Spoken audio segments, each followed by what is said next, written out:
മുൻകാലങ്ങളിലേതിനെ അപേക്ഷിച്ച് ചെറുപ്പക്കാരിൽ ഇപ്പോൾ ഹൃദയാഘാതം കൂടുതലായി കണ്ടുവരുന്നുണ്ട്. അതുകൊണ്ട് ആശങ്കപ്പെടാത്തവരും കുറവാണ്. എന്താണ് ഇതിന് കാരണമെന്ന ചോദ്യം എത്തി നിൽക്കുന്നത് ലോകമാകെ പടർന്നു പിടിക്കുകയും മനുഷ്യരുടെ ആരോഗ്യത്തെയും സാമ്പത്തിക രംഗത്തെ പോലും തകിടം മറിച്ച മഹാമാരിയായ COVID-19ലേക്കാണ്. വിവിധ രാജ്യങ്ങളിൽ ലക്ഷക്കണക്കിന് ആളുകളുടെ മരണത്തിനിടയാക്കുകയും ആളുകളുടെ ആരോഗ്യസ്ഥിതിയെ ഗുരുതരമായി ബാധിക്കുകയും ചെയ്ത കോവിഡ് ഭേദമായാലും മറ്റ് ആരോഗ്യ പ്രശ്നങ്ങൾ തുടർന്നുണ്ടായേക്കാമെന്ന് ഡോക്ടർമാർ നേരത്തെ തന്നെ മുന്നറിയിപ്പ് നൽകിയിരുന്നു. ഇതിനിടെയാണ് കോവിഡ് ബാധിച്ചവർക്ക് മറ്റൊരു ഗുരുതര പ്രശ്നം കൂടി ഉണ്ടാകാൻ സാധ്യതയുണ്ടെന്ന് വ്യക്തമാക്കുന്ന പഠന റിപ്പോർട്ടുകൾ പുറത്തുവരുന്നത്. കോവിഡ് ബാധയ്ക്കു ശേഷം ചെറുപ്പക്കാരിൽ ഹൃദയാഘാതമുണ്ടാകുന്നതിൽ ഗണ്യമായ വർധനവുണ്ടെന്നാണ് പഠനങ്ങൾ സ്ഥിരീകരിക്കുന്നത്. കോവിഡിന് ശേഷം 30 വയസ്സിനും 40 വയസ്സിനും ഇടയിലുള്ളവരിൽ ഹൃദയാഘാതം വർദ്ധിച്ചതായി വിവിധ പഠനങ്ങൾ തെളിയിക്കുന്നു. ഇന്ത്യയിലെ ടെർഷ്യറി ഹോസ്പിറ്റൽ ഡാറ്റ അനുസരിച്ച് 2021 മുതൽ 2023 വരെയുള്ള കാലഘട്ടത്തിൽ കോവിഡിന് ശേഷം 40 വയസ്സിന് താഴെയുള്ളവരിൽ ഹൃദയാഘാതം ശ്രദ്ധേയമായി ഉയർന്നതായാണ് റിപ്പോർട്ട്. കോവിഡിന് ശേഷമുള്ള കാലയളവിൽ യുവാക്കളിൽ ഹൃദയാഘാതം 2 മുതൽ 3 മടങ്ങ് ഉയർന്നതായി അമേരിക്കയിലെ സെന്റർ ഫോർ ഡിസീസ് കൺട്രോളും കണ്ടെത്തിയിട്ടുണ്ട്. UK ബയോബാങ്ക് സ്റ്റഡിയും കോവിഡ് ബാധയ്ക്ക് ശേഷം 12 മാസങ്ങൾക്കുള്ളിൽ ഹാർട്ട് അറ്റാക്കും സ്ട്രോക്കും 50% വരെ കൂടിയതായി കണ്ടെത്തി. കോവിഡ് അണുബാധയുണ്ടായ 1,50,000-ലധികം വ്യക്തികളിൽ നടത്തിയ മറ്റൊരു പഠനത്തിൽ മുമ്പ് ഹൃദ്രോഗമില്ലാത്തവരിൽ പോലും മയോകാർഡിയൽ ഇൻഫ്രാക്ഷൻ, ഹൃദയസ്തംഭനം, പക്ഷാഘാതം എന്നിവയ്ക്കുള്ള സാധ്യത ഗണ്യമായി വർദ്ധിച്ചതായി കണ്ടെത്തി.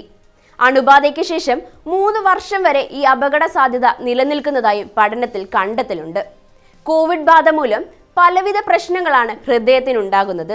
ഹൃദയപേശികളുടെ സമൂലമായ വീക്കം മൂലം മയോകാർഡൈറ്റിസ്, ഹൃദയാറകളുടെ സങ്കോചനക്ഷയവും ഹൃദയപരാജയവും, സ്പന്ദനത്തിലെ താളം തെറ്റൽ, പെരികാർഡിയൽ എഫ്യൂഷൻ അഥവാ ഹൃദയസഞ്ചിക്കുള്ളിൽ ദ്രാവകം നിറയുന്ന അവസ്ഥ എന്നിവ കൂടാതെയാണ് ഹൃദയാഘാതത്തിനു കൂടി കോവിഡ് ബാധ കാരണമാകുന്നുണ്ടെന്ന കണ്ടെത്തലുകൾ പുറത്തുവരുന്നത്.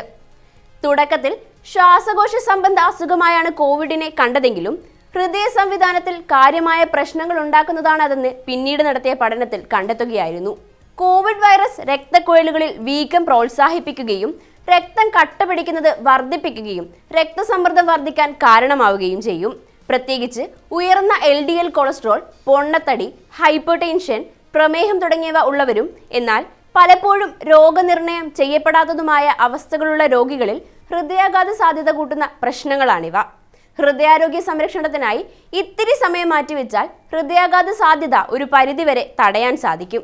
ദിവസവും കുറഞ്ഞത് 7 മുതൽ 8 മണിക്കൂർ കൃത്യമായ ഉറക്കം, സ്ഥിര വ്യായാമം തുടങ്ങിയവ ഹൃദയത്തിന്റെ പ്രവർത്തനം സുഗമമാക്കാൻ സഹായിക്കും. മിതമായ എയറോബിക് വ്യായാമ മുറകളാണ് നല്ലത്. കഠിനമായ വർക്കൗട്ടുകൾ ചെയ്യരുത്. സ്വന്തം ശരീരത്തിന് യോജിച്ചവ കണ്ടെത്തി തിരഞ്ഞെടുത്തു വേണം വ്യായാമം ചെയ്യാൻ. കൂടാതെ പഴങ്ങളും പച്ചക്കറികളും ധാരാളം അടങ്ങുന്ന സമീകൃതാഹാരം കഴിക്കുക. ഫാസ്റ്റ് ഫുഡ്, എണ്ണ കൂടുതലായുള്ള വറുത്ത ഭക്ഷണ പദാർത്ഥങ്ങൾ, പഞ്ചസാര എന്നിവ കഴിവതും ഒഴിവാക്കുക. കോവിഡ് വന്നിട്ടുള്ളവർ നെഞ്ചുവേദന, കൂടിയ നെഞ്ചിടിപ്പ്, ശ്വാസതടസ്സം എന്നിവ അനുഭവപ്പെട്ടാൽ എത്രയും വേഗം വൈദ്യസഹായം തേടേണ്ടതാണ്. രക്തസമ്മർദ്ദം, കൊളസ്ട്രോൾ, രക്തത്തിലെ പഞ്ചസാര തുടങ്ങിയവ നിയന്ത്രണ വിധേയമായി തന്നെ നിലനിർത്തുക. കൃത്യമായ കാലയളവിൽ എക്കോ, TMT തുടങ്ങിയ കാർഡിയോളജി പരിശോധനകൾ നടത്തുക. തുടർച്ചയായ ചുമ, ശ്വാസമുട്ടൽ എന്നിവയുണ്ടായാൽ പൾമനോളജിസ്റ്റിനെ കാണേണ്ടതാണ്. പുകവലിയുള്ളവരാണെങ്കിൽ അത് ഒഴിവാക്കിയേ തീരൂ. ഇതിനൊക്കെ പുറമെ മാനസികാരോഗ്യ സംരക്ഷണത്തിലും ശ്രദ്ധ പുലർത്തണം. കോവിഡിന് ശേഷം പലർക്കും ഉത്കണ്ഠ, വിഷാദം, ഉറക്കക്കുറവ് തുടങ്ങിയ പ്രശ്നങ്ങളുണ്ടാകാം.